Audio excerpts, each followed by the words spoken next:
중국 축구는 고스트. 안녕하세요, 고스트입니다.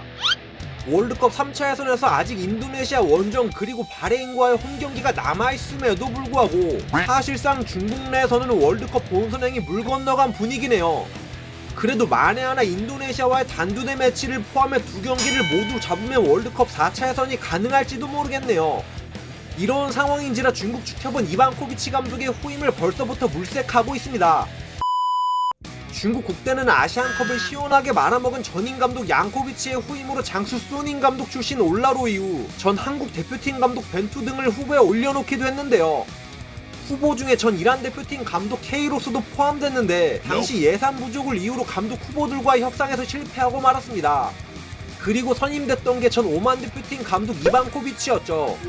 중국 축협에서 연봉이 그리 세지 않은 외국인 감독을 찾고 있었고 연봉 20억의 이반코비치가 지휘봉을 잡았습니다만 결국 역시나 경질각이 떠버렸네요. 특히나 이반코비치가 부임한 이후 부진한 성적으로 인해 중국의 피파 랭킹이 곤두박질 치면서 94위를 기록해 2016년 이후로 9년 만에 가장 낮은 순위를 기록하고 말았습니다. 또한 남은 두 경기 결과에 따라 세 자릿수 랭킹까지도 가능해 보여 중국 언론뿐만 아니라 중국 축구 팬들도 상당히 빡친 듯합니다. 암튼 그렇기 때문에 이반코비치의 경질과 함께 한때 퍼거슨 감독의 오른팔이었던 케이로스 감독 얘기가 나오고 있네요. 케이로스 같은 경우에는 이란 대표팀을 강팀으로 만드는데 상당한 역할을 하긴 했으나 월드컵 본선 2회 연속 진출 말고는 이렇다 할 만한 성과가 없었죠. 이란 이후로 맞는 팀마다 계약 해지로 팀을 떠나버려서 한물간 느낌이 없지 않아 있는 케이로스를 중국 축협에서 눈독 들이고 있다고 합니다. 이미 예전에 리케 감독이 날아간 직후 케이로스와 협상했지만 요구 조건에 대한 입장차로 결렬도 했었는데요. 그래도 이번에는 1년 이상 무직 상태인 케이로스인지라 선임 가능할 거라고 보는 중국입니다.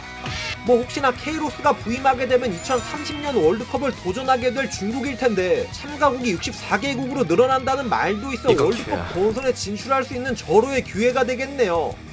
이러한 행복 회로를 돌릴 수 있음에도 불구하고 정작 중국 축구 팬들은 냉담하기 그지없어 중국 대표팀 멤버가 그대로인 상태에서는 어떤 감독이 오더라도 무의미하다는 반응인데요. 단적인 예로 중국 축구 간판 공격수였던 가오린이 정말 오죽하면 중국 선수들의 전술 이해도가 너무나도 떨어진다며 지적하기도 했었죠. 난 케이로스를 영입하는 것에 강력히 반대한다. 너무 나이가 많은 또 다른 은퇴한 연금 수급자. 중국 국대의 성적은 정말 걱정스럽다. 아무리 비싼 코치라도 헛수고임. 새로운 감독은 경력이 뛰어나고 아시아에서 풍부한 경험을 가지고 있다. 어떤 감독이 오는지는 중요하지 않다. 우리 선수들의 능력이 그대로이기 때문이다. 명장 리피 감독을 데려가도 폭망했던 적이 있어서 그런지 케이로스 감독 선임에 대해 대체적으로 부정적인 반응을 보이는 중국 축구 팬들인데요.